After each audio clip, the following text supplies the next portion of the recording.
if you understand the definition of this term, then that will help you to understand why you need to learn from entrepreneurship. So it's not only about who could be the entrepreneur or how you could become a successful entrepreneur. It's not only about the personal attributes, but also all the activities may engage in the whole process for you to start up a new company. Okay, you are an entrepreneur and you start up a new company, and across a period of time, then you can grow your sales. So if the vertical axis is the amount of your sales, then not everyone could be successful start a new company, okay, or a new business. Some may just move through a very long period of time but gain nothing. Okay, so it will die eventually. Okay, but some may gain the momentum of the market, so it will start to grow.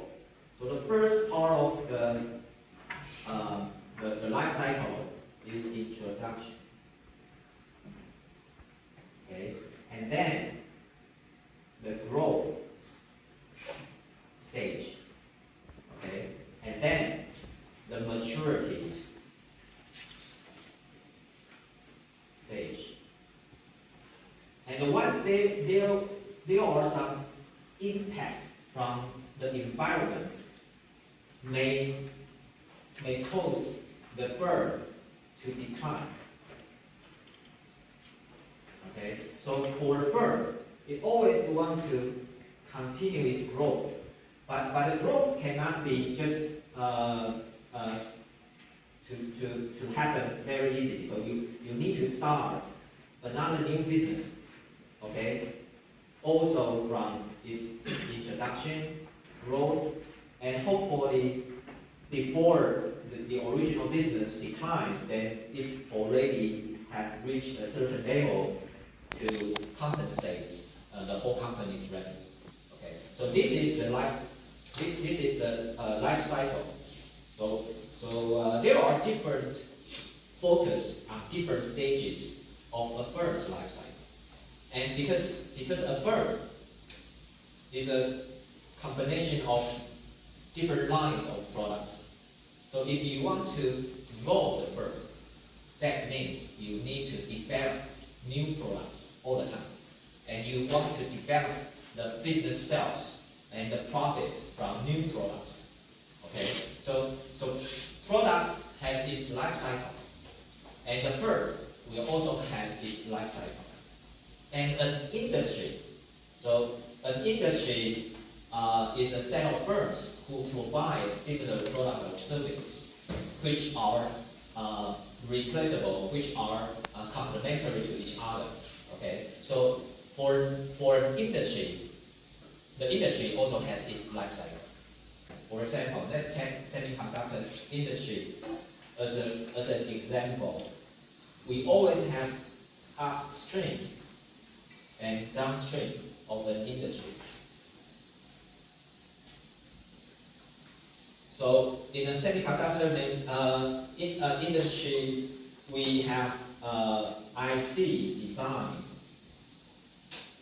up here, and then we have IC production, IC manufacturing here, and we have IC packaging and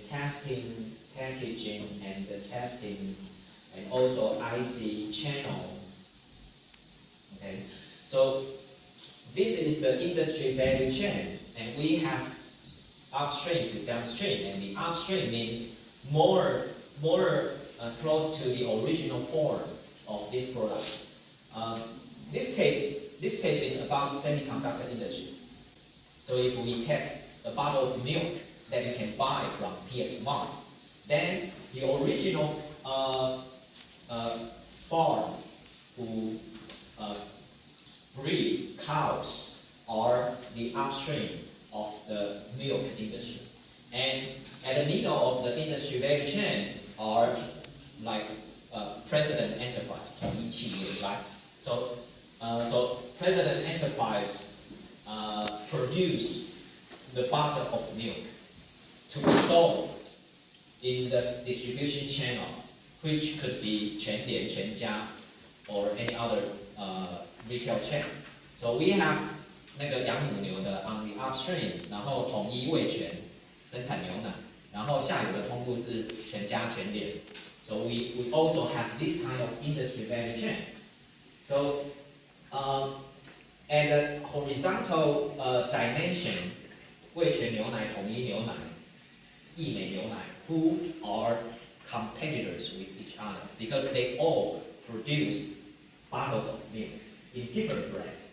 So these brands are competitors with each other because they are shooting for similar customers and they need to have similar supply chain.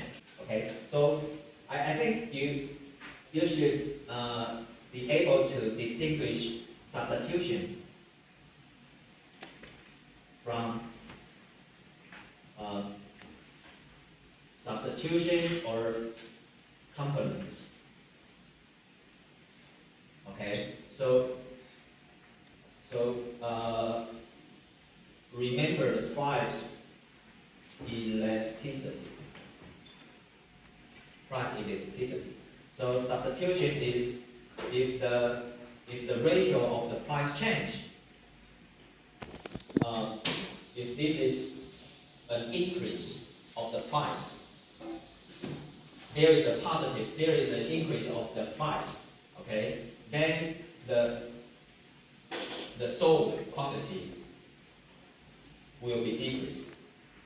In this case, are they substitution to each other or complements to each other? What do you think? If delta PA versus PA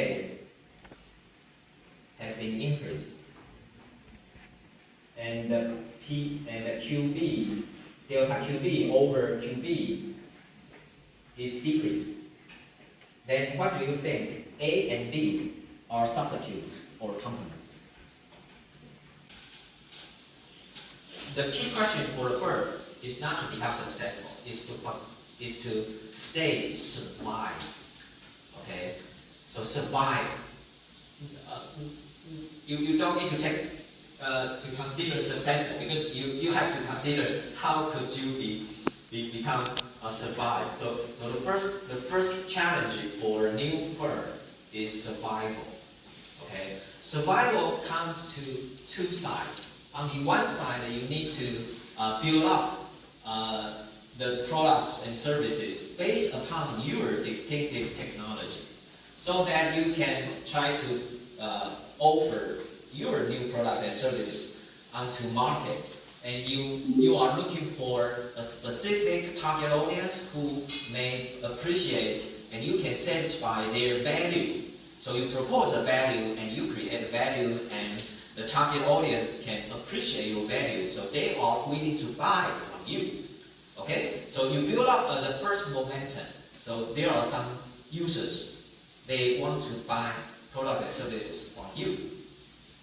But because you are still at the beginning to the establishment of your firm, so you have a very quite a lot investment at first. So you still need to compensate the cost and expenses that you put into this new firm through the cash flow inflow into your firm, your new company, by satisfying the new segment of customers. So the key challenge for the introduction is survival. Okay, so the strategy in this stage would totally differ from the strategy a firm may have at the growth stage or in the maturity stage.